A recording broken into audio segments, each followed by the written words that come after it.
юм нэгсэн юм аа. 70 гаруй сум гэж тооцогч байна газар би өөрөө тойрсон. Ер нь жил 2 тойр. Тэгээ би яг энийг хэлсэн байхгүй. Гудамжны та бүхэн гудамжаа янзлчихаа. Гудамжаа гоё боттой болгоё, шороогүй болгоё, засвалтай болгоё. Хэрвээ та бүхэн гудамжаа янзлаад өгвөл би та нарт нэг зүйлийг амлах гэсэн. 4 гудамж юм уу 5 гудамжны донд би худаг гаргаж өгье. Хоёрдугаар тэр худагнаасаа би автомат систем татаад гудамж болгоны чинь би зүлэгтэй болгох өсчүүлтийн системийг би хийж өгье. Гуравдугаарт би хүлэмжтэй болгож өгье гэж хэлсэн. За дөрөвдөг нь хамгийн том шагналт нь байсан гэхээр сум болгоноос нэг сумыг шалгаруулаад нэг гудамжийг шалгаруулаад би 20 сая төгрөг хийсэн.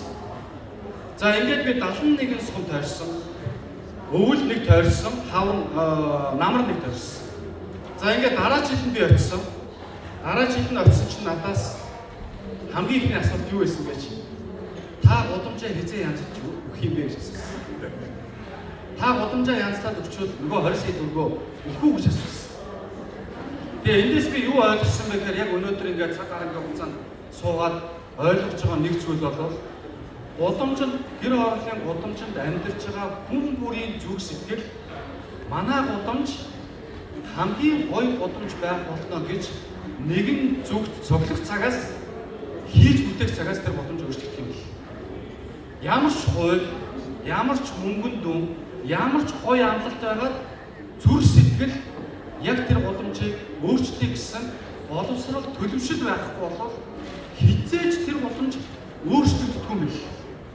Би 71 сумаар бүтэн 2 жил тойроод явахдаа энийг ойлгосон.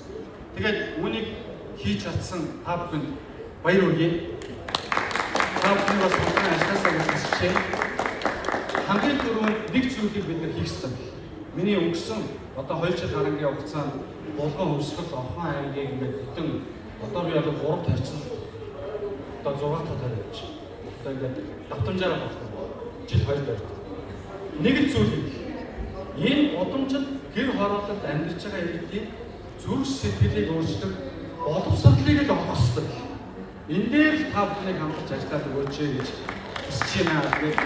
Ямар ч байсан хоцорон газрын ногоон байгууламжийн тухай хуулиуд анхдагч хуулийн төслийг санаачлаад улсын хурд өргөн барихад явж байгаа. Би энэ хуулийн төслийг яг амжилттай 100% болно гэдэгт яг өнөөдрийн энэ хүмүүсийн өгний дараа итгэлгүй болчихлоо. Хууль санаачлалч юм байна. Тэгээ энэ боловсролыг нь сайжруулах төлөвшүүлэхийн ажлыг л хамтдаа хий. Энэ бүхэн та бүхэн түүшээж ажиллаж байгаа ийм сайхан одоо хилцүүлэг панел суус явуултаа бас өнөөдөр та бүхнийхээ хувьд хамтдаа байсандаа миний нэг төрлийн хэрэг байлаа.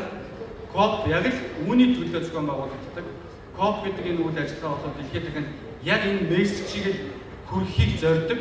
Тэгээ энэ бүхний өнөөдрийн нөгөөдөө танхим зохион байгуулж байгаа энэ олон ихтгэлүүд өчигдөр би бүтэн суулсан. Өнөөдөр би одоо ингээ хагас өдөр сууж байна.